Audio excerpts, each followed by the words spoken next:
누가복음 20장 19절에서 26절입니다. 서기관들과 대제사장들이 예수의 이 비유는 자기들을 가리켜 말씀하신 줄 알고 즉시 잡고자 하되 백성을 두려워하더라.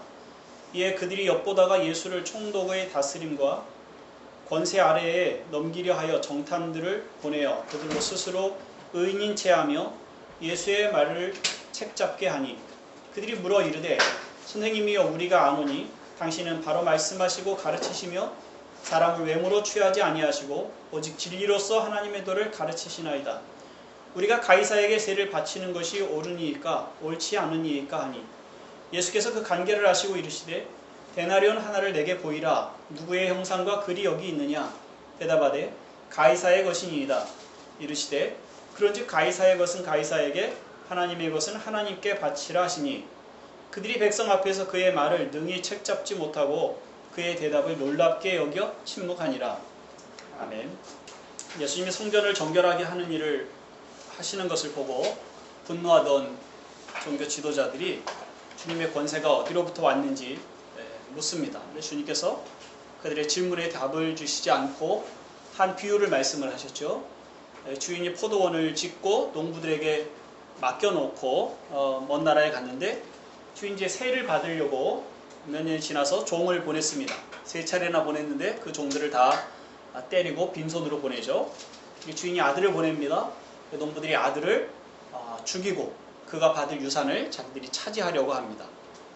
예수님께서 이 이야기를 하심으로 대제사장과 서기관들이 이 비유 속에 있는 농부들이라는 것을 말씀하고 계시죠. 근데 그 얘기를 들은 대제사장과 서기관들도 그걸 알아챘습니다. 그것이 그 농부들이 자기들의 얘기라는 것을 알았던 거죠. 예수님을 대적하고 그 권위를 따져 묻고 또 죽이려 하고 있는 이 사람들은 하나님의 권세를 거스르고 또 하나님이 보내신 그리스도를 죽이는 사람들이다. 그렇게 말씀하고 계시는 겁니다. 그리고 그렇게 자신들이 알아들었고요.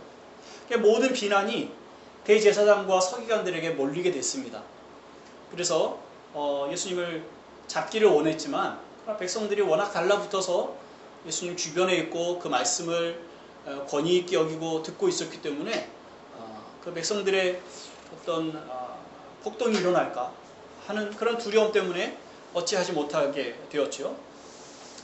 근데 만약에 예수님을 주인의 아들, 곧 하나님이 보내신 그리스도로 인정을 하고 받아들인다면 어떻게 될까요? 유대인들 입장에 대제사장과 서기관들이 만약 이 예수 그리스도를 하나님이 보내신 아들 그리스도라고 인정하고 받아들인다면, 실제로 그런 바리새인들도 있었습니다. 나중에 니고데모는 높은 관직에 있었던 사람임에도 불구하고 예수님 편에 서는 그런 것을 볼 수가 있고요. 또 아리마대 요셉이라는 사람들도 그 사람도 마찬가지로 예수님을 믿는 신앙의 표현을 하게 됩니다. 많은 지위 있는 사람들과 부유한 사람들이 예수님께 관심을 갖고 예수님을 믿게 됩니다. 아마 대제사장과 서기관들도 그런 관심이 있었지 않았겠습니까? 혹 이분이 그리스도가 아닌가? 그 많은 기적을 일으켰는데 하나님 보내신 분이 아닌가 하는 생각을 했을 겁니다. 그래서 만약에 인정을 했다면요, 어떤 일이 일어날까요? 적어도 두 가지 면에 있어서 이들은 예수가 그리스도일 수도 있지만 받아들일 수 없는 두 가지 이유가 있는데요. 하나는 자기들의 이익 때문에 그렇습니다. 예수가 그리스도일 수도 있어요. 만약 그렇다면 자기들에게 위험이 일어납니다. 자기들이 가지고 있는 그 기득권들을 포기해야 되는 거죠. 그동안 그 기득권을 얻기 위해서 그들은 많은 것들을 포기했습니다. 양심을 포기하고 정의를 포기하고 윤리를 포기했습니다. 그리고 권력과 돈과 안정을 얻었습니다. 근데 그리스도께서 오셔서 하나님의 나라를 세우신다면 새로운 변화가 일어나는 거죠. 기득권을 차지하고 있는, 특히 양심과 의의를 버리고 이 외식으로 신앙생활을 했던 사람들이 그 자리에 더 이상 있지 못하게 됩니다. 자기 모든 것들을 포기해야 되는 상황이 이르게 됩니다. 자기 이익을 위해서 사실은 그리스도를 인정할 수가 없게 됩니다. 또 한 가지는요, 과연 이 예수가 이 민족의 어려움을 해결해 줄 수 있는 분인가 하는 질문을 던질 때 예스라고 대답하기가 어렵다는 거죠. 포도원 비유에 나와 있던 그 주인의 아들이요. 그 주인의 아들은 어떻게 됩니까? 죽임을 당합니다. 약한 아들이죠. 힘이 없는 아들입니다. 와서 죽임을 당하는. 이 유대인들이 생각할 때, 이 대제사장과 서기관들이 생각할 때 하나님이 보내신 그리스도가 만약에 그 주인의 아들이라면 어떤 결과를 얻게 되는 겁니까? 죽음이죠. 지금 많은 사람들이 예수를 따르고 있습니다. 그의 기적을 보고 그가 하나님의 아들이다, 그리스도라고 말하고 있습니다. 그런데 그 어중이 떠중이 가난하고 병든 사람들을 모아서 로마의 힘을 이겨낼 수 있겠습니까? 그들의 압력으로부터 이스라엘을, 이 유대 민족을 구해낼 수 있겠습니까? 도저히 그럴 수 없을 겁니다. 자기들이 가지고 있는 돈과 힘과 권력, 그리고 유대의 그 어떤 정치력과 군사력 혹은 외교력, 그걸 동원해도 지금의 이 모양인데, 근데 그런 힘은 전혀 없는 이 서민들 몇을 데리고 다니는 이 인기 있는 이 선지자가 과연 유대를 위해서 무엇을 할 수 있겠습니까? 이가 혹 정말 성경이 예언한 그리스도라 할지라도 너무 약한 그리스도입니다. 그래서 유대인들 입장에서 민족의 운명을 그에게 맡길 수가 없는 것이죠. 그런 면에서 이 대제사장과 서기관들은 어려움이 있었을 거라고 생각이 됩니다. 그리고 그리스도를 받아들일 수가 없었을 겁니다. 이 민족의 지도자들, 종교 지도자들 앞에는 하나님의 권위 못지않게 중요한 현실의 권위가 놓여 있습니다. 만약에 하나님의 권위를 인정하고 그리스도를 받아들인다면 로마의 권세에 압박을 받고 있는 민족을 구해낼 방법이 없고요. 그리고 로마의 권세를 인정한다면 이 힘없는 하나님의 아들 그리스도를 받아들일 수 없는 거죠. 사실 어떤 거를 선택하기도 어렵고 곤란한 상황이 이들의 상황이 아니겠습니까? 그럴 바에는 지금 있는 이 상태, 본인들이 누리고 있는 이 기득권을 유지하면서 그리스도를 받아들이지 않는 이 상태가 어쩌면 이들이 선택하기에 최선의 선택이 아니었을까, 그런 생각이 듭니다. 근데 이 갈등, 하나님 아들 그리스도와 로마의 힘, 이 사이에서의 이 갈등을 가장 잘 표현해내는 것이 세금의 문제입니다. 세금은 통치권의 힘이죠. 세금을 내는 것은 그 통치권을 인정하는 것입니다. 그래서 정탐꾼을 보내서 예수님을 잡기 위해서 덫을 놓는데 가이사에게 세금을 바치는 것이 옳습니까? 옳지 않습니까? 하는 문제로 덫을 놓습니다. 가이사는 로마의 황제를 일컫는 말입니다. 케이사르, 시저, 이런 말로 이제 표현이 되기도 하는데요. 하나님을 신앙하는 유대인들이 그 로마의 황제에게 세금을 바쳐야 합니까? 바치지 않아야 됩니까? 이거는 굉장히 예민한 문제입니다. 유대인들이 살고 있는 이 팔레스타인에 로마의 조세 제도가, 세금 제도가 들어온 것은 AD 6년, 7년경입니다. 그러니까 그렇게 오래지 않은 일이죠. 그런데 그 6, 7년경에 로마의 조세 제도를 적용시키려고 할 때 유대인들이 여러 차례 폭동을 일으킨 일들이 있습니다. 왜냐하면 그들은 이미 세금을 내고 있었는데요. 성전세를 내고 있었고 11조를 내고 있었습니다. 이게 다 종교적이고 유대인들에게 늘 있어 왔던 일입니다. 근데 로마의 황제에게 세금을 낸다는 것은 하나님의 신앙에 위배된다고 생각을 해왔었습니다. 그래서 이거는 생존의 문제죠. 이 그 신앙을, 하나님에 대한 신앙을 거스르는 문제이기 때문에 목숨을 걸고 싸울 만한 일이었던 것입니다. 그리고 또 하나는요, 경제적인 부담이 너무 큽니다. 말 그대로 성전세도 있고 또 종교적인 그 의무를 다하기 위해서 11조도 내야 되고 하는데 거기다 더해서 로마의 조세에 따라서 세금을 내야 된다면 굉장히 큰 경제적인 짐을 지게 되죠. 그 세금을 낼 때 많이 부과될 때는 약 한 40% 정도까지 부과됐다고 합니다. 지금 우리는 이런 그 정상적으로 일을 하시는 분들이 20%, 25% 정도 세금을 냅니까? 이제 많이 내는 경우는 그렇게 낼 텐데요. 그래서 40%는 굉장히 큰 돈이죠. 그래서 이게 상당히 예민한 문제입니다. 만약에 예수님께서 로마의 황제에게 세금을 바치라고 한다면 하나님의 신앙에 대한 거부죠.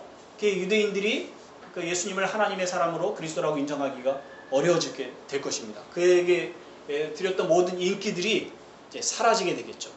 민족의 정서에 종교에 반하는 대답이 됩니다. 근데 만약에 바치지 말라고 한다면요, 로마의 세금을 바치지 말라고 한다면 어떤 일이 되는 거죠? 로마에 반역을 하는 겁니다. 로마 황제에게. 그래서 20절에 보면 이에 그들이 엿보다가 예수를 총독의 다스림과 권세 아래 넘기려 하여 정탐꾼을 보냈다, 이렇게 말합니다. 그러니까 그동안의 예수님의 행적을 봐서는 아마 로마의 황제에게 세금을 바치지 말라는 말이 나오지 않겠느냐 하고 짐작을 한 것 같습니다. 근데 만약에 그렇다면 그렇게 대답을 하신 다음에 예수님을 잡아서 총독에게 넘겨서 로마의 법으로 다스리게 하면 되겠다, 그렇게 생각을 했던 것이죠. 근데 예수님께서 둘 중에 하나를 선택하지 않으십니다. 너희가 가지고 있는 동전 하나를, 은전입니다. 은전 하나를 내게 보여달라. 그리고 그 은전에 누구의 형상과 글이 있느냐 묻습니다. 그들이 일상적으로 썼던 그 화폐가 데나리온이라고 하는 은전입니다. 황제가 바뀔 때마다 그 은전에 자기 형상을 새겨 넣습니다. 그리고 이름을 써 넣습니다.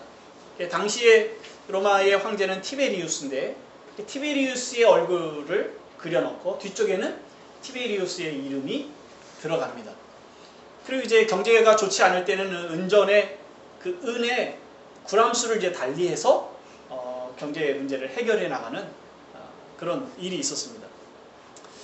이게 보여드린 사람이 그 얼굴은 가이사, 그러니까 황제를 일컫는 말인데요. 가이사고 그리고 가이사의 이름이 기록되어 있습니다. 이렇게 대답을 합니다. 그랬더니 주님께서 하시는 말씀이 그럼 가이사의 것은 가이사에게, 하나님의 것은 하나님께 바치라, 그렇게 답을 합니다. 둘 중에 하나를 선택할 것이라고 생각했던 대제사장과 서기관들이 더 이상 예수님에게 덫을 놓을 수가 없다는 걸 알고 침묵하게 된 것이 지금 오늘의 읽은 말씀입니다. 가이사의 것은 가이사에게, 하나님의 것은 하나님께 바치라. 이 말씀의 의미가 무엇인지를 좀 더 생각해 보려고 합니다. 우리 이제 얼핏 이 말씀 속에 느껴지는 바처럼 가이사의 것은 가이사에게, 하나님의 것은 하나님께, 이렇게 분리되는, 양쪽을 나눠 놓는 느낌이 듭니다. 그리고 그 느낌 그대로 사실 일제시대를 지나오면서, 그리고 이 군사 독재 시대를 지내오면서 그것을 하나의 신학화했습니다. 정치와 종교를 분리시켜버리는 거죠. 가이사를 섬기는 건 정치적인 문제입니다. 네, 정치는 정치대로 가고 하나님 섬기는 것은 신앙 문제, 종교적인 문제. 종교는 종교대로 가자는 거죠. 신앙인으로서 정치 문제를 터치하지 마라. 일제시대 때 이 땅의 그리스도인들에게 가르쳤던 내용들이 그거죠. 너희는 정치 문제를 관여하지 마라. 신앙인은 그냥 신앙생활만 해라. 독재 정권 시대에도 마찬가지였습니다. 그래서 교회 목사와 신학자들이 그 문제를 연구하고 그렇게 가르쳐서 정교 분리를 주장을 했었습니다. 신앙인들은 정치 문제에 관여하지 말라. 당신은 신앙생활만 잘하십시오. 그렇게 가르쳐왔습니다. 그 가르침이 우리의 삶에 아주 뿌리 깊게 남아 있습니다. 세상은 세상 문제고요. 우리는 우리 문제만 해결합시다. 우리는 교회 일에만 신경 쓰면 되고 신앙의 문제만 신경 쓰면 돼요. 세상은 그냥 세상이 알아서 돌아가게끔 하면 되는 거죠. 이게 우리들의 관심이죠. 세상의 문화가 어떤, 경제가 어떻든, 인권이 어떻든, 또 정치가 어떻든, 누가 대통령이 되든 그건 우리는 문제될 거 아니에요. 우리는 예수 믿고 구원받고 천국에 가면 되는 거예요. 그렇게 가르쳐 왔었고 지금도 그런 생각이 믿는 사람들 중에 뿌리 깊게 남아 있습니다. 특별히 교회 안에서 어떤 보수적인 신앙을 가지고 있는 사람들에게는 거기서 벗어나지 못하는 그런 한계를 가지고 있습니다. 근데 과연 주님이 말씀하시는 것이 이렇게 분리를 말씀하시는 것일까? 이 말씀의 의도를 여기서 충분히 이해하기는 어렵습니다. 아직 예수님께서 십자가를 지지 않으셨고요. 그러나 주님의 말씀들은 나중에 십자가를 지시고 부활하신 후에야 그 말씀의 의미가 무엇인지를 해석하게 되지 않습니까? 지금도 우리가 그렇게 보면 좋겠습니다. 그럼 이제 복음서 안에서가 아니라 주님이 죽으시고 부활하신 후에 말씀을 통해서 이걸 좀 비춰보는 그런 식으로 가죠. 골로새 1장 말씀을 보겠습니다. 골로새서 1장입니다.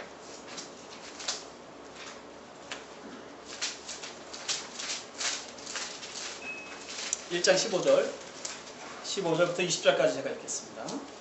그는 보이지 아니하는 하나님의 형상이시요 모든 피조물보다 먼저 나신 이시니 만물이 그에게서 창조되되 하늘과 땅에서 보이는 것들과 보이지 않는 것들과 혹은 왕권들이나 주권들이나 통치자들이나 권세들이나 만물이 다 그로 말미암고 그를 위하여 창조되었고 또한 그가 만물보다 먼저 계시고 만물이 그 안에 함께 섰느니라. 그는 몸인 교회의 머리시라. 그가 근본이시요 죽은 자들 가운데서 먼저 나신 이시니 이는 친히 만물의 으뜸이 되려 하심이요 하나님께서는 모든 충만으로 예수 안에 거하게 하시고 그의 십자가의 피로 화평을 이루사 만물 곧 땅에 있는 것들이나 하늘에 있는 것들이 그로 말미암아 자기와 화목하게 되기를 기뻐하심이라. 그래서 그라고 말하는 것은 다 예수님을 말하는 겁니다. 예수님이 모든 만물의 으뜸입니다. 예수님으로부터 존재됐습니다. 모든 것들은 예수님이 창조하셨고 예수님으로부터 나왔고 예수님을 위해서 유지되어지고 있고 그리고 그 모든 것들이 예수님 안에서 화목을 이룰 것입니다. 어떻게 해요? 그리스도의 피로. 우리가 이미 앞서서 그리스도께서 예루살렘에 오신 것은 죽기 위해서 오셨다라고 그렇게 말을 했습니다. 주님은 십자가를 지심으로 세상의 답이 되기로 하신 것이죠. 그런데 바로 이 문제에 있어서 이 권세의 문제에 있어서까지도 그리스도 안에서 화목하기를 하나 되게 하시려는 것이 주님의 의도입니다. 그래서 에베소서 1장 10절에는 여기서의 화목이라는 표현을 다른 말로 표현을 했습니다. 통일이라는 말로 표현을 했는데요. 에베소서 1장 10절에 하늘에 있는 것이나 땅에 있는 것이 다 그리스도 안에서 통일되게 하려 하심이라. 모든 것들을 그리스도 안에서 화목하게 하시고 통일시키려는 것이 그리스도의 의도고 그리스도의 죽음의 의미입니다. 그리고 그리스도께서 십자가를 통해서 그것을 이루셨어요. 기초를 마련하셨어요. 아직 그것이 완성되지 않았죠? 그러나 완성되어 가는 중이고 주님이 오실 때 완성될 겁니다. 그 안에 이 땅의 권세도 포함이 되어 있는 겁니다. 가이사의 것은 가이사에게, 하나님의 것은 하나님에게 완전 분리시키는 것이 아니라 그것을 그리스도 안에서 하나로 묶으시는 것이 그리스도의 십자가의 의미입니다. 그것이 어디에 담겨져 있느냐면 로마서 13장에 있습니다. 로마서 13장. 로마서 13장 1절에는 세상의 권세에 대해서 말하고 있으면서 동시에 하나님의 권세를 말하고 있습니다. 그것이 어떻게 잘 조화되어 있고 화목하며 통일되어 있는지를 한번 보십시오. 1절부터 6절까지 제가 읽겠습니다. 7절까지 읽겠습니다. 각 사람은 위에 있는 권세들에게 복종하라. 권세는 하나님으로부터 나지 않음이 없나니 모든 권세는 다 하나님께서 정하신 바라. 그러므로 권세를 거스리는 자는 하나님의 명령을 거스리니 거스리는 자들은 심판을 자취하리라. 다스리는 자들은 선한 일에 대하여 두려움이 되지 않고 악한 일에 대하여 되나니 네가 권세를 두려워하지 아니하려느냐? 선을 행하라. 그리하면 그에게 칭찬을 받으리라. 그는 하나님의 사역자가 되어 네게 선을 베푸는 자니라. 그러나 네가 악을 행하거든 두려워하라. 그가 공연히 칼을 가지지 아니하였으니 곧 하나님의 사역자가 되어 악을 행하는 자에게 진노하심을 따라 보응하는 자니라. 그러므로 복종하지 아니할 수 없으니 진노 때문에 할 것이 아니라 양심을 따라 할 것이라. 너희가 조세를 바치는 것도 이로 말미암음이라. 그들이 하나님의 일꾼이 되어 바로 이 일에 항상 힘쓰니라. 모든 자에게 줄 것을 주되 조세를 받을 자에게 조세를 바치고 관세를 받을 자에게 관세를 바치고 두려워할 자를 두려워하며 존경할 자를 존경하라. 명제는 이거죠. 각 사람은 위에 있는 권세들에게 복종하라. 가이사에게 복종하라. 정부의 권세에게 복종하라. 그렇게 말합니다. 그런데 그 이유를 분명하게 또 말씀하시죠. 왜냐하면 권세는 하나님께로부터 나왔기 때문이다. 그렇게 말씀하십니다. 권세를 거스리는 것은 단지 그 권세를 거스리는 것이 아니라 하나님을 거스리는 것이다. 이렇게 말합니다. 그 권세를 두신 이유는 선을 위한 것이고 악한 자를 심판하기 위한 것입니다. 그것은 하나님의 일입니다. 하나님이 재판장이시고 하나님이 심판자이시죠. 그런데 그것을 지금 일시적으로 권세 있는 자들에게 맡기셔서 그 역할을 하게 하십니다. 그래 그 권세자 그리고 권세들은 하나님의 청지기로 하나님이 세우신 것이고 그대로 그렇게 사용하고 계시는 겁니다. 이게 분리되어 있습니까? 하나로 묶여 있습니까? 하나로 묶여 있다는 의미를 이해하시겠습니까? 모든 것을 없이 하는 것이 아닙니다. 모든 사람을 똑같은 권세의 자리에 넣어서 아무도 누구를 다스리게 하는 일이 없도록 하자 하는 것이 아닙니다. 그 역할들, 그 가치와 의미를 새롭게 하는 겁니다.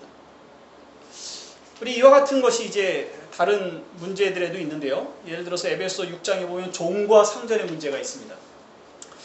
제가 말씀을 읽겠습니다. 에베소 6장 5절에 종들아 두려워하고 떨며 성실한 마음으로 육체의 상전에게 순종하기를 그리스도께 하듯 하라. 눈가림만 하여 사람을 기쁘게 하는 자처럼 하지 말고 그리스도의 종들처럼 마음으로 하나님의 뜻을 행하고 기쁜 마음으로 섬기기를 주께 하듯 하고 사람들에게 하듯 하지 말라. 그래서 상전들에게도요. 9절에 상전들아 너희도 그들에게 이와 같이 하고 위협을 그치라. 이는 그들과 너희의 상전이 하늘에 계시고 그에게는 사람을 외모로 취하는 일이 없는 줄 너희가 알미라. 종은 주인에게 속해 있습니다. 주인의 소유물입니다. 그래서 종은 주인을 두려워하고 목숨을 유지하기 위한 동기로 순종하고 섬겨야 됩니다. 그래 왔습니다. 주인은 종을 자기의 소유물로 여기고 또 실제로 그런 소유물이었기 때문에 그를 목숨을 담보로 위협하고 다스려 왔습니다. 그것이 당시의 사회의 문제고 또 세상이 가지고 있는 가치관이기도 합니다. 그런데 주님이 그 종과 상전의 문제를 하나로 통일시키십니다. 그리스도 안에서 하나로 묶어주십니다. 그래서 종은 더 이상 자기의 목숨의 위태로움 때문에 위협을 받았기 때문에 주인을 섬기고 그 명령에 순종하는 것이 아니라 공경하는 마음으로, 존경하는 마음으로 그를 주님을 대하듯 대하라고 그렇게 말합니다. 우리가 주님을 어떻게 대합니까? 할 수 있는 힘을 다해서 목숨을 다해서 사랑하라는 명령을 듣고 주님을 그렇게 대하지 않습니까? 근데 종이 주인을 대해야 하는 태도가 그렇다고 말씀하고 있는 거죠. 주인도 자기의 소유물로 종을 여기고 위협함으로 그를 대하는 것이 아니라 온유함으로 또는 자기가 주님께서 자기를 대하는 그 사랑의 태도로 자기가 종을 대해야 된다고 주님이 말씀하고 있습니다. 이들은 종이든 상전이든 그리스도 안에서 만나고 있습니다. 그리스도 안에서 관계가 회복되어지고 있고 자기의 자리가 회복되어지는 것입니다. 종이 주인이 되거나 또한 주인이 종이 되는 이렇게 이 역전되어져서 하나님의 의가 나타나는 것이 아니라 자기의 자리에서 그 가치가 무엇인지를 확인하며 주님의 그리스도의 십자가 안에서 문제를 해결하시는 거죠. 권세를 대하는 백성들의 마음도 마찬가지입니다. 두려움으로 자기의 목숨을 유지하기 위한 방법으로 그 권세에 복종하는 것이 아니라 그 권세가 하나님께로부터 왔다라는 걸 인정하고 하나님을 섬기듯 하나님의 명령을 대하듯 그 권세를 대하는 태도를 가져야 하고 그 권세를 가진 자는 자기가 원래부터 권세를 가지고 있고 자기가 최고의 권세자라는 생각을 포기하고 오직 하나님께로부터 권세가 왔다라는 겸손한 태도로 맡기신 일을 감당해 가는 사역자로서의 역할을 해야 되는 것이 권세자의 역할입니다. 그래서 그리스도 안에서 권세와 하나님과의 관계가 새롭게 재정립이 되는 것이죠. 우리가 잘 알고 있는 고린도 후서 5장 17절에 그런즉 누구든지 그리스도 안에 있으면 새로운 피조물이라 이전 것은 지나갔으니 보라 새 것이 되었도다. 그는 우리가 개인적으로 예수님 안에서 구원을 받은 하나님의 백성이 됐다라고 하는 것에 적용을 우리가 늘 하고 있습니다만은 그런 사실은 그것보다 훨씬 더 폭넓게 이 말씀을 적용해야 될 필요가 있는데요. 그래서 그 다음 따라 나오는 말씀 때문에도 그렇습니다. 고린도후서 5장 18절이요. 모든 것이 하나님께로서 났으며 그가 그리스도로 말미암아 우리를 자기와 화목하게 하시고 또 우리에게 화목하게 하는 직분을 주셨습니다. 모든 것이 하나님께로부터 나왔습니다. 모든 만물이 모든 권세가 하나님께로부터 나와서 그것을 하나님과 화목해 하실 뿐만 아니라 우리를 화목하게 하는 사신으로 사역자로 부르시고 보내신다는 겁니다. 그 우리는 세상에 대해서, 세상의 권세에 대해서 우리는 하나님과 화목하라고 가서 말하고 증언하고 증거하는 자로 부름을 받았고 보내심을 받았습니다. 이 권세에 있어서도 마찬가지입니다. 그래서 로마서 13장에 있는 말씀이나 에베소 6장에 있는 말씀처럼 우리가 상전에게 혹은 종에게 혹은 권세들에게, 권세 아래에 있는 자들에게 하나님 안에서, 그리스도 안에서 새로운 가치관으로 대해야 하는 것이 우리에게 주어진 일입니다. 아마 이런 이제 생각을 하실 텐데요. 근데 세상의 권세는 하나님의 대리자로서의 그 역할들을 하고 있는가? 로마서 13장에서 말하고 있는 것처럼 선을 행하고 있는가? 악한 자를 벌하고 있는가? 그렇지 않죠. 이 권세가 불의를 행하고 우리에게 불의한 것을 요구합니다. 하나님의 권세에 어긋나는 일들을 우리에게 명령하기도 합니다. 그럴 때 우리는 어떻게 할 것인가 하는 것이 그리스도인들이 처해 있는 현장이고 또 해결해야 될 문제입니다. 그리스도 안에서 모든 것이 화목되었다고 말하고 있지만, 화목케 하셨다고 말하고 있지만 아직 그리스도의 안에 들어가지 않는 권세들이 있습니다. 여전히 불의하며 또 부정한 일들이 있습니다. 하나님의 권위 아래 살아가고 있는 그리스도인들이 과연 그 불법적인 요구들, 불의한 요구들을 순종해야 되는 것인가? 그러한 권세에게 복종하고 살아가야 되는 것인가? 하는 것이 제가 드리는 질문입니다. 어떻게 하면 좋겠습니까? 그 불의한 권세의 그 불의한 명령에 순종하는 것은 하나님의 권세에 거스리는 일이 되는 거죠. 그렇다면 우리가 선택해야 될 것은 더 높은 권위에 순종하는 일입니다. 그 높은 권위, 하나님의 권세는 우리에게 의를 요구합니다. 거룩함을 요구합니다. 그런데 불의한 세상의 권세가 우리에게 불법을 요구합니다. 그렇다면 우리는 하나님의 권세에 복종하여 의를 조차 행하는 것입니다. 우리가 의를 조차 행하는 일은 세상의 권세가 의롭든 불의하든 상관없이 늘 우리가 살아가야 하는 모습이죠. 우리는 달라지는 것이 없습니다. 그런데 세상이 우리에게 어떻게 대하느냐에 따라서 우리가 그 세상에 대해서 대하는 태도가 그들에게서는 다르게 느껴지는 거죠. 불의한 세상에 대해서 우리가 하나님의 의를 행한다면 그들은 그 권세는 우리를 불순종한다고 생각을 할 것입니다. 불복종한다고 생각할 것입니다. 근데 우리는 늘 하나님의 권세에 맞는 삶을 살아왔을 뿐입니다. 근데 우리의 태도는 그 세상의 권세에 대해서 저항하는 그런 모습을 갖게 됩니다. 같은 거죠. 우리는 세상의 권세, 불의한 세상에 대해서 저항을 하게 될 것이고 세상은 우리를 향해서 불복종한다고 얘기할 것입니다. 이건 같은 얘기입니다. 그래서 시민 불복종운동, 그것은 그리스도인들에게는 시민 저항운동이라고 할 수 있습니다.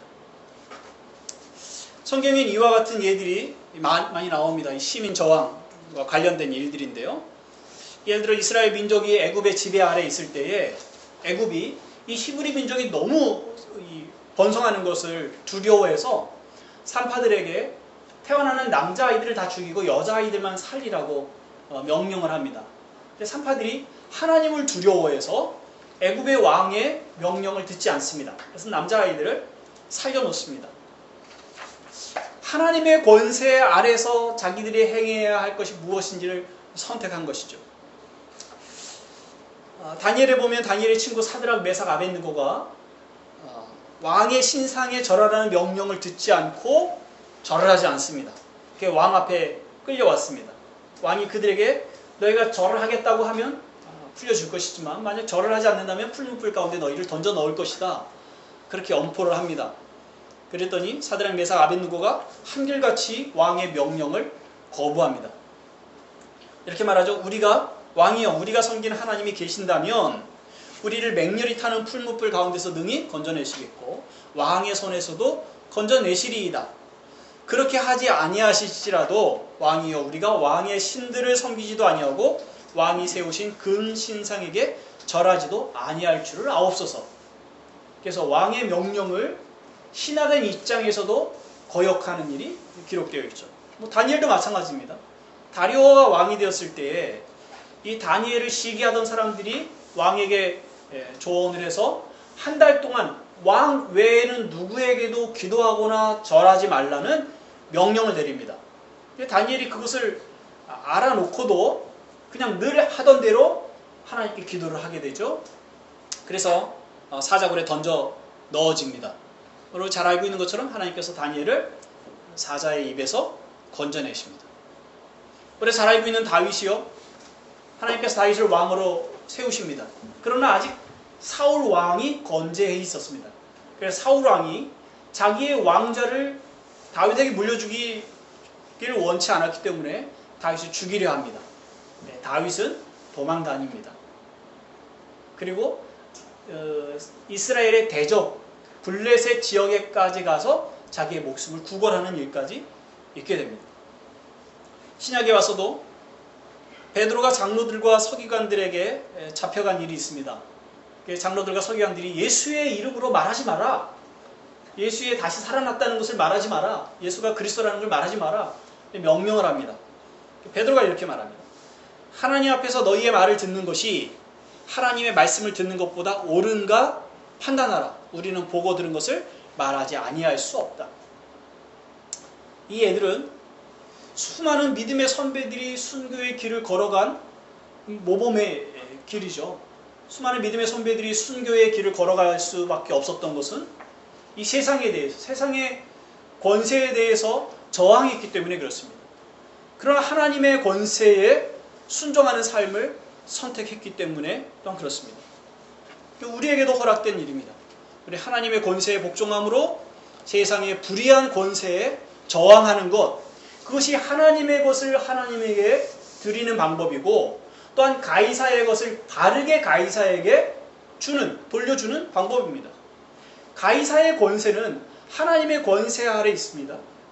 그리스도인인 우리가 가이사의 권세가 하나님의 권세 아래 있다는 사실을 인정하고 거기에 합당한 복종을 하는 것이 가이사에게 마땅한 영광이죠. 가이사는 할 수 있는 한 하나님의 영광을 뛰어넘으려고 할 것입니다. 근데 우리가 그걸 인정한다면 우리는 가이사에게 올바로 권세를 돌려드리지 않는 것이며, 또한 하나님께도 영광을 돌리지 않는 길이 되는 거죠. 이해가 되십니까? 그에게 마땅히 있어야 할 것을 인정하고 영광을 돌리는 것, 그것이 바로 하나님의 것은 하나님께, 그리고 가이사의 것은 가이사에게 바치는 방법입니다. 우리는 그 왜곡된 권위주의 그리고 반공주의에 매몰된 그런 시간들을 많이 보내왔습니다.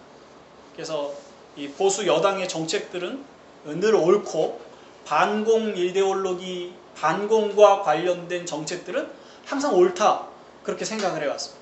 그래서 거기서 조금이라도 벗어나는 것들은 다 친북, 종북, 빨갱이 이런 이제 말들을 씌워서 매장시키는 그런 분위기 속에 있었어요.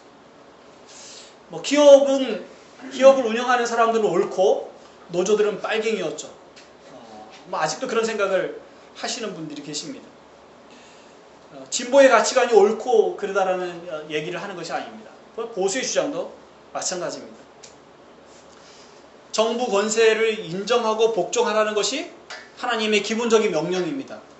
그렇지만 그것이 하나님의 뜻에 맞는지를 살펴볼 수 있는 것이 그리스도인들입니다. 그리고 마땅히 그렇게 해야 되며, 정부의 권세가 아무리 칼을 날카롭게 갈아서 우리를 위협한다 할지라도 만약 그것이 하나님의 뜻에 어긋나는 것이라면 우리는 그에 대해서 저항하는 것이 하나님께 영광을 돌리는 것이고, 그 권세에 마땅히 돌려야 할 걸 돌리는 방법입니다. 공산주의의 폭력성은 대단히 잘못된 것입니다. 뿐만 아니라 자본주의의 폭력성 또한 나쁜 것입니다. 자본주의는 돈으로 폭력을 행사합니다. 기업가들도 그 돈으로 사람들을 위협하죠. 너 내 말 듣지 않으면 쫓아낸다고 합니다. 그리고 당장 그 한 달치 월급으로 한 달을 살아가던 사람들이 그 명령에 꼼짝 못하고 살아가게 됩니다. 그래서 회사가 원하는 대로 살게 되죠. 부정을 저지르라고 하면 부정을 합니다. 근로기조법을 어기라고 하면 어깁니다. 또 노조에 가입하지 말라고 하면 또 가입할 수가 없습니다.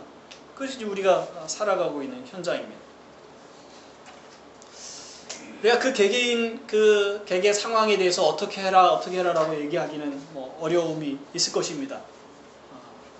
그렇지만 분명한 우리가 원칙을 가져야 하는 것은 우리가 하나님의 법 아래 살아가고 있다는 사실입니다. 그래서 우리의 삶 가운데 우리가 직장 생활하면서 우리가 상사들을 대할 때 또 정부의 권세를 대할 때 어떻게 해야 될지를 깊이 있게 생각하고 순종하고 혹은 저항하고 하는 것을 선택하며 살아가야 될 것입니다. 이거는 큰 일이 아닙니다. 사실 길거리 가다가 교통 신호를 지키는 것은 그 권세에 복종하는 방법입니다. 그것이 불의한 것을 우리에게 요구하지 않습니다. 교통 신호 지키는 것이, 질서를 지키는 것이 우리에게 불의한 것을 요구하지 않습니다. 그렇다면 우리는 마땅히 그 작은 일들에 순종하는 연습을 해야 됩니다. 연습이 필요합니다. 우리가 운전을 하다 보면 교통신호를 어기고 싶을 때가 참 많습니다. 그리고 꼭 그런 환경에 놓여 있을 때가 있습니다. 사실 지나가도 별 문제가 없을 때도 있습니다. 근데 이걸 연습하는 거죠. 정부의 권세에 순종하는 것이 내가 하나님의 말씀에 순종하는 것이지, 그걸 연습하는 것입니다. 그 연습을 하다가 나중에 하나님께서 우리에게 명령하시는 어떤 중요한 명령이 있을 때 연습되었던 그 훈련으로 하겠습니다 하는 것이 나오는 것이지, 우리가 주님께서 명령하실 때 이것이 명령이 분명히 하나님께로부터 왔다라는 것을 안다고 해서 순종되지는 않습니다. 그래서 이 연습, 하나님의 권세 아래 있는 정부의 권세에 순종하는 연습, 세금을 정직하게 내려고 몸부림하는 것들, 그런 것들도 우리가 해야 될 일들입니다. 그러나 우리가 불의한 것에 맞서는 용기를 길러낼 필요도 있습니다. 그런 용기는 하나님에 대한 신뢰에서 나오는 것입니다. 당장에 내가 이 불의에 타협하지 아니함으로 만약 이 직장에서 쫓겨난다면 그 쫓겨날 수 있는 그 용기는 어디서 오는 것입니까? 그러니까 하나님에 대한 신뢰에서 오는 것입니다. 하나님의 권세에 대한 인정에서 오는 것입니다. 물론 쉬운 일이 아닙니다. 당장 여러분들 가셔서 그 불의를 저지르고 있는 회사를 당장 그만두십시오, 그런 얘기가 아닙니다. 견뎌내야 되는 일들이 있습니다. 견딜 수 있는 만큼 견뎌내십시오. 우리가 10번 불의에 동참을 했다면 한 번 거부하는 연습을 하십시오. 한 번. 그 다음에 용기를 내서 또 한 번 거부하는 용기를 내시고, 그 한 번의 거부를 용납을 하지 않고 만약에 우리를 쫓아낸다면 감당을 해야 될 것입니다만은, 그러나 그 일을 위해서 꾸준히 기도하시고 하셔야 될 필요가 있습니다. 엘리야 시대에 아합이 많은 선지자들을 죽입니다. 근데 엘리야도 자기를 죽일까에 대한 늘 두려움을 가지고 살고 있었습니다. 그런데 그런 상황에도 아합의 그 비서 역할을 하던 오바댜는 늘 아합 옆에서 살아가고 있습니다. 아합이 바알의 제사장에게, 아사라에게 가서 제사를 드릴 때 늘 그 옆에 있었을 뿐만 아니라 아마 그 일들을 준비하는 사람이었을 것입니다. 그런데도 불구하고 이 오바댜는 선지자들 7,000명을 먹여 살리는 역할을 했습니다. 그 정부의 권세 아래 있으면서 그 불의의 한편 타협하는 자로 살아가고 있었습니다. 그런데 그 상황 자체가 그 일을 하지 않고는 살 수 없는 상황이었기 때문에 하나님의 권세를 두려워하며 선지자들을 유익하게 하는 일들을 행합니다. 우리의 삶이 어떻게 생각하면 아합 시대의 오바댜 같은 삶이 될 수도 있을 거라고 생각됩니다. 그는 늘 그래야 된다는 얘기를 안 합니다. 많은 사람들은 오바댜의 삶을 사느니 내가 순교하겠다 하고 죽었을 수 있습니다. 어떤 사람은 순교를 선택합니다. 어떤 사람은 남아있기를 선택합니다. 알고 있는 느헤미야라는 사람은 바벨론 왕의 술관원이었습니다. 술관원이라는 것은 거의 비서실장입니다. 술을 따라서 왕이 먹기 전에 본인이 먼저 마시는, 그리고 왕에게 술을 대접하는 사람입니다. 굉장히 높은 고위관리입니다. 유대인으로서 이방 나라의 이방 왕의 고위관리로 살아남으려면 그는 그 갈대아 바벨론의 문화를 받아들였을 것입니다. 그 나라에 충성을 다하는 사람이었을 것입니다. 그 나라는 우상을 섬기는 나라입니다. 우상을 섬기는 중에도 그가 신앙과 우상을 섬기는 그 권세 아래 살아가는 법을 터득했어야 된다는 것이죠.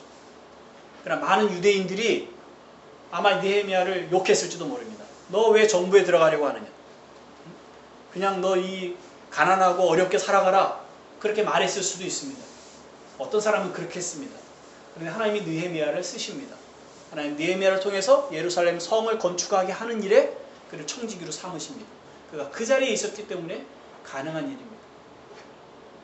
제가 이 말씀을 뒤에 드리는 이유는 우리가 불의에 저항해야 한다는 것이 보편적인 주님의 원칙이지만 그러나 한 사람 한 사람이 어떻게 그 권세 아래 살아가는지에 대해서 우리는 정죄할 수 없다는 겁니다. 우리는 정죄할 수 없습니다. 어떤 사람이 믿음이 약합니다. 저항할 수 없는 정도로. 어떤 사람은 저항할 수 있는 믿음이 강합니다. 용기가 있습니다. 저항할 수 있는 환경에 있는 사람은 저항을 하게 될 겁니다. 만약 그 사람이 저항하지 않는다는 것은 굉장히 고통스러운 일일 겁니다. 저항할 수 없는 아주 미미한 아주 신앙이 아주 어린 사람은 저항하는 것이 그에게 고통일 것입니다. 어려운 일이죠. 근데 우리가 누구를 정죄할 수 없습니다. 그의 연약함을 인정하고 받아들여야 됩니다. 그러니까 하나님의 말씀을 가르칠 필요는 있습니다.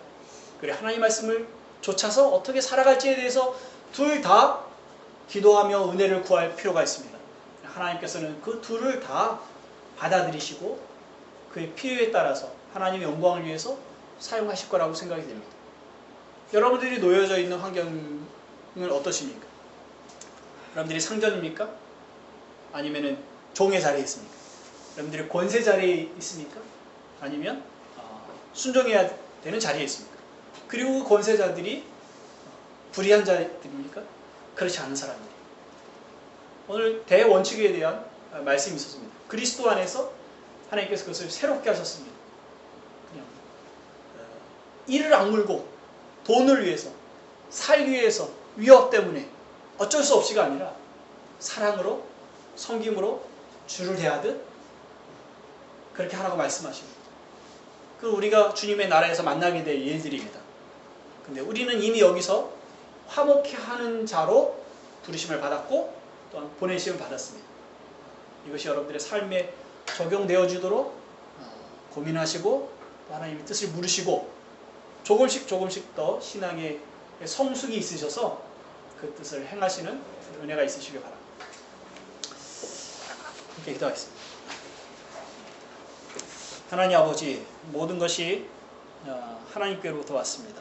모든 권세가 그리스도 안에서 또한 통일되어졌음을 말씀을 통해서 배웠습니다. 그러나 우리가 살아가고 있는 이 삶은 여전히 갈등 가운데 있습니다. 하나님의 말씀을 순종해야 하는 것과 또 우리가 권세에 복종해야 되는 이 상황 속에 특별히 불의한 권세들을 대할 때에 어떻게 해야 될지 갈등을 가지고 살아가고 있습니다. 그러나 주님의 말씀을 저희가 들었으니 이 말씀이 저희들의 생각을 바꾸고 또 삶의 태도를 바꾸는 그런 은혜를 허락해 주십시오. 그래서 우리의 성향을 따라서 살지 않고 세속의 가치관을 쫓아 또 습관을 따라 살지 아니하며 하나님의 말씀을 따라 또 성령과 동행하며 세상에 화목해 하는 자로 또 그리스도 안에서 화목되어진 이 가르침을 가르치고 전하고 또 행하며 증거하는 자로 살아갈 수 있도록 은혜를 허락하여 주시옵소서. 예수님의 이름으로 기도합나이다. 아멘.